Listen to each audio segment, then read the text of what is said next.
வணக்கம் தலைவா, அனைவருக்கும் இனிய வணக்கம். இன்னைக்கு நம்ம இந்த ஒரு வீடியோவில் எதை பற்றி பார்க்க போகிறோம் அப்படின்னு பார்த்தீங்கன்னா, நகை கடன் தள்ளுபடி.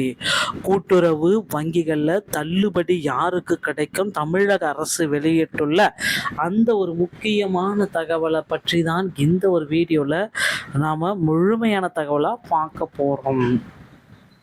தமிழகத்தில் இந்த நகைக்கடன் தள்ளுபடி குறித்த தகவல்கள் வெளியாகி இருக்கு.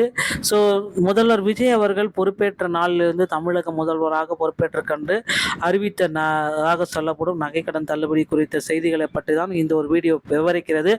குறிப்பாக 12 பொது வங்கிகளில் 3 to 5 சவரன் வரை தள்ளுபடி, 40 கிராமுக்கு குறைவான நகைகள் வைத்திருப்பவர்களுக்கு முழுமையான தள்ளுபடி வழங்கப்படும் என இதில் குறிப்பிடப்பட்டுள்ளது. இந்த சலுகையை பெறுவதற்கு தகுதியானவர்கள் மற்றும் தகுதியற்றவர்களுக்கான நிபந்தனைகள் என்னென்ன, ரேஷன் கார்டு மற்றும் ஆதார் கார்டு, இலங்கை தமிழர்கள் வாழ் மற்றும் அரசு ஓய்வூதியர்களுக்கு இந்த தள்ளுபடி கருத்தில் கொண்டு வெளியிடப்பட்டுள்ள இந்த தகவல் விவசாய கடன்களுக்கும் பல்வேறு நிவாரண அறிவிப்புகளை தரும் என்றது பொருந்துகிறதுங்க.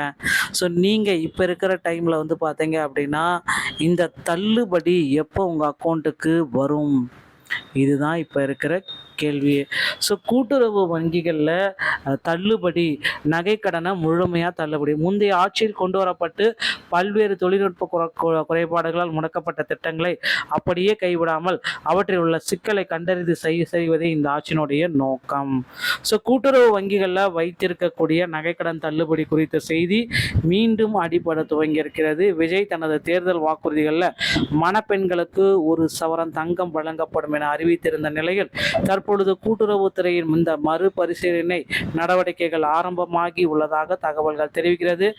தமிழகத்தில் முந்தைய அரசால் நிறுத்தப்பட்ட நகைக்கடன் தள்ளுபடி திட்டத்தை மீண்டும் செயல்படுத்த அரசு பரிசீலித்து வருவதாக சில அறிவிப்புகள் நமக்கு வந்திருக்கு. ஸோ கண்டிப்பாக 2021ஆம் ஆண்டு 5 சவரன் வரை நகை கடன்களை தள்ளுபடி செய்தது போல இந்த 2026ஆம் ஆண்டு கிட்டத்தட்ட 3 அதே 5 சவரன் தள்ளுபடியை கொடுங்க அப்படின்ட்டு கோரிக்கைகள் எல்லாம் வச்சிருக்காங்க. ஸோ கண்டிப்பாக அடமான வைக்கப்பட்ட நகைகள் தள்ளுபடி செய்யப்படும் அறிவிக்கப்பட்டது. அதன் பின் சுமார் 11,07,00,000 பயணிகளுக்கு 49,404 கோடி ரூபாய் மதிப்பிலான கடன்கள் தள்ளுபடி செய்யப்பட்டிருக்கு. ஸோ இந்த ஆட்சியில் கம்மியான முறையில் கடன்களை தள்ளுபடி செய்கிறாங்க. உடனடியாக கடன் தள்ளுபடியை இன்க்ரீஸ் ரேட்டை கொஞ்சம் ஏற்றுங்க அப்படின்ட்டு கோரிக்கைகள் எல்லாமே வச்சுருக்காங்க. ஸோ இருந்தாலும் இந்த திட்டத்தின் நடைமுறை சிக்கல்கள்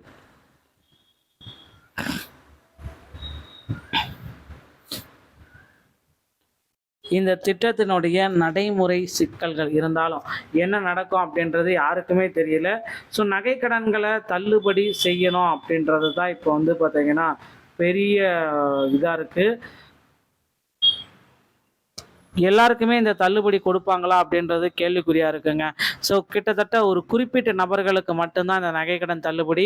ஸோ எல்லாருக்குமே தள்ளுபடி வரும்னா வரத்துக்கு வாய்ப்பிலே இல்லை. அதனால் நீங்கள் தள்ளுபடி பெறுவதற்கு உண்டான நபர்களாக இருத்தல்னா கண்டிப்பாக இந்த விதிமுறைகள் அனைத்துமே பின்பற்றக்கூடிய நபராக இருந்தால் மட்டும்தான் உங்களால் நகைக்கடன்களை தள்ளுபடி பெறக்கூடிய நபராக இருக்க முடியும். ஓகேங்களா? ஸோ கண்டிப்பாக அந்த தகுதி உள்ளவர்கள், விவசாயிகள் மற்றும் சாதாரண பொதுமக்கள் 5 கிராமுக்குள் வச்சுருந்தா ஓகே. குடும்ப ஓய்வூதியர்கள், இலங்கை வாழ் தமிழர்கள் இவர்களுக்கும் தள்ளுபடி. ரேஷன் பொருட்கள் வாங்குவர்கள், NPHH, PHH, AAY இந்த கார்டு வைத்திருக்க அனைவருக்குமே முழுமையான தள்ளுபடி அப்படின்றத குறிப்பிட்டு சொல்கிறாங்க. தள்ளுபடி தகுதியற்றவர்கள் 40 கிராமுக்கு மேலே, அதாவது 41 கிராம் வச்சிருந்தா கூட உங்களுக்கு தகுதியே கிடையாது. அரசு மற்றும் கூட்டுறவுத்துறை ஊழியர்கள் அவர்கள் குடும்பத்தினருக்கு இந்த தள்ளுபடி கிடையாது. தவறான ஆவணங்கள் மற்றும் போலி நகைகளை வைத்து இந்த தள்ளுபடியை பெறணும் அப்படின்னு நினச்சிங்கன்னா உங்களுக்கு தள்ளுபடி நிராகரிக்க செய்யப்படும். இந்த வீடியோ உங்களுக்கு பிடிச்சிருந்தா நீங்கள் நம்முடைய சேனலோட இணைந்திருங்க. மீண்டும் ஒரு நல்ல தகவலோடு நான் உங்களை சந்திக்கிறேன். நன்றி, வணக்கம், தேங்க்யூ.